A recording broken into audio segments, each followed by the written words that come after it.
On December 28, 2014, the skies over the Java Sea held a secret that would soon shatter lives and shake the world of aviation. What began as a typical morning departure spiraled into a cascade of errors, a faulty component, a critical decision, and a fatal miscommunication. In just 42 minutes, a perfect storm of human and machine would lead to catastrophe.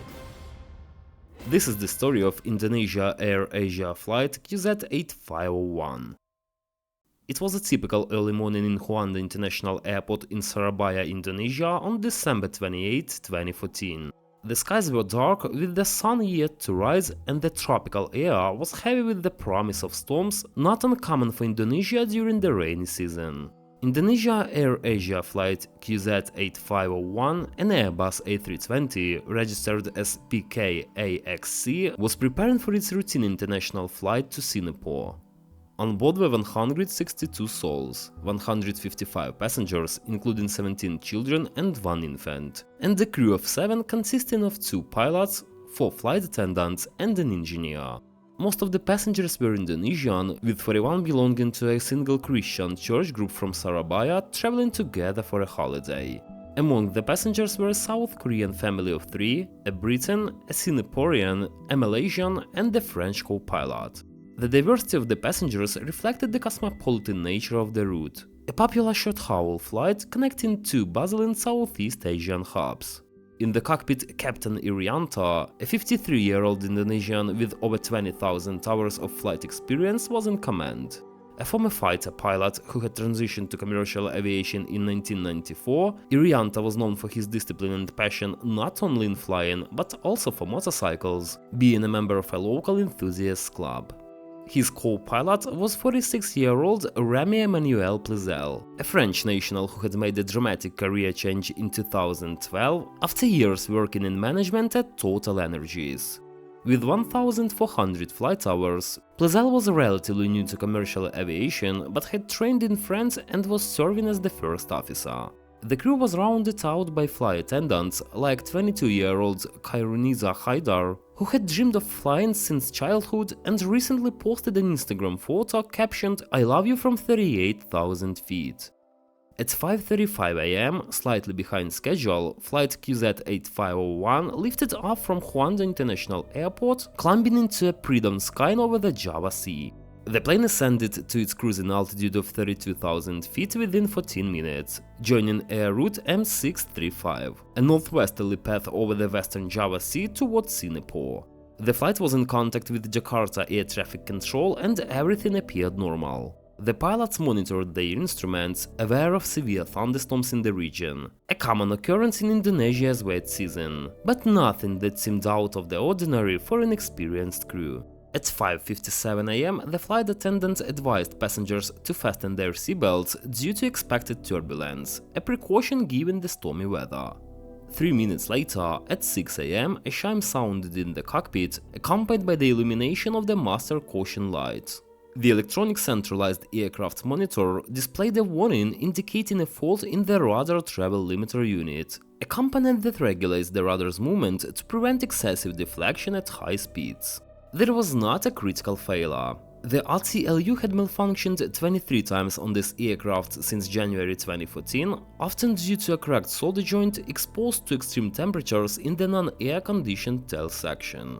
The issue was familiar to the crew, and Captain Irianto began reading the standard procedures to address it. The pilot attempted to troubleshoot the issue by rebooting the aircraft's 2 flight augmentation computers, which control various flight systems, including the radar limiter. There was not a standard action, as reflecting circuit breakers in flight was not recommended unless explicitly instructed by the aircraft's manual.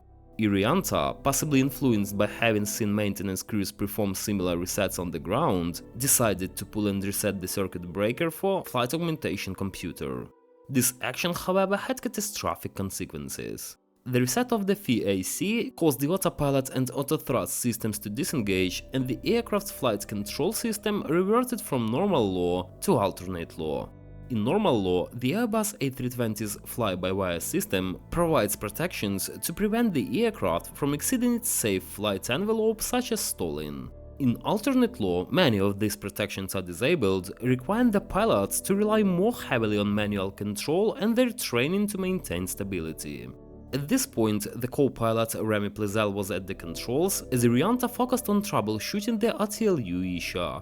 The sudden disengagement of the autopilot caused the plane to roll slightly, and Plezel instinctively applied inputs to the side stick to correct it. However, the situation quickly deteriorated due to a tragic miscommunication. As the plane began to climb unexpectedly, Irianta instructed Plezel to pull down, likely intending for him to push the side stick forward to lower the nose and descend. In Airbus terminology, pull refers to pulling the side stick back to climb, while push means pushing it forward to descend.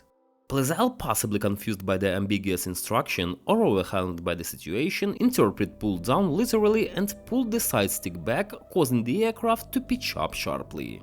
The Airbus A320 began climbing at an alarming rate, reaching 37,400 feet in just 30 seconds, a climb rate of nearly 6,000 feet per minute, far beyond the aircraft's design capabilities. At 6:17 am, the plane reached 38,500 feet, where the air was too thin to sustain flight at such a steep angle. The stall warning began blaring in the cockpit, indicating that the aircraft had lost lift and was in danger of falling. The plane entered a prolonged stall, rolling and spinning as it plummeted toward the Java Sea at a rate of up to 12,000 feet per minute. The cockpit voice recorder captured the chaos. Alarms screaming, the pilots struggling to regain control, and Irianta's repeated, confusing instructions to pull down. The Airbus side stick controls, which do not provide tactile feedback like traditional yokes, may have exacerbated the situation. Unlike yokes which move in sync and allow pilots to feel each other's inputs, the side stick operates independently and conflicting inputs can cancel each other out. As Plezel pulled back on his side stick, Irianta may have pushed forward on his, leading to a situation reminiscent of the 2009 Air France Flight 447 crash, where similar pilot errors and side stick conflicts contributed to a fatal stall.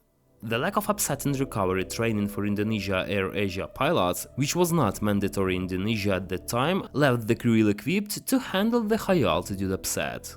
At 6:20 am and 35 seconds, just 42 minutes after takeoff, Indonesia AirAsia Flight 8501 slammed belly first into the Java Sea near the Karimata Strait, approximately 110 nautical miles southwest of Pengalan, Ban. The impact was catastrophic, with the aircraft breaking apart on contact, leaving only a brief boom of thunder and a splash to mark its passing. The stormy waters closed over the wreckage, claiming all 162 lives on board. There were no survivors. The crash occurred in an area of turbulent weather, but investigators later determined that the storms were not the primary cause. 7 other planes flying nearby that day landed safely, underscoring that the tragedy was not inevitable. The wreckage was scattered across the seafloor about 150 feet below the surface, and debris began surfacing 2 days later, on December 30, 2014. Indonesian search and rescue teams, supported by Australia, France, Singapore and Malaysia, launched a massive operation to recover bodies and wreckage. The tail section containing the black boxes was located on January 7, 2015, and the flight data recorder and cockpit voice recorder were recovered on January 12 and 13 respectively. By March 2015, when the official search ended, only 106 bodies had been recovered, leaving 56 unaccounted for. The Indonesian National Transportation Safety Committee conducted a nearly year-long investigation, releasing its final report on December 1, 2015. The report concluded that the crash was caused by a combination of technical fault: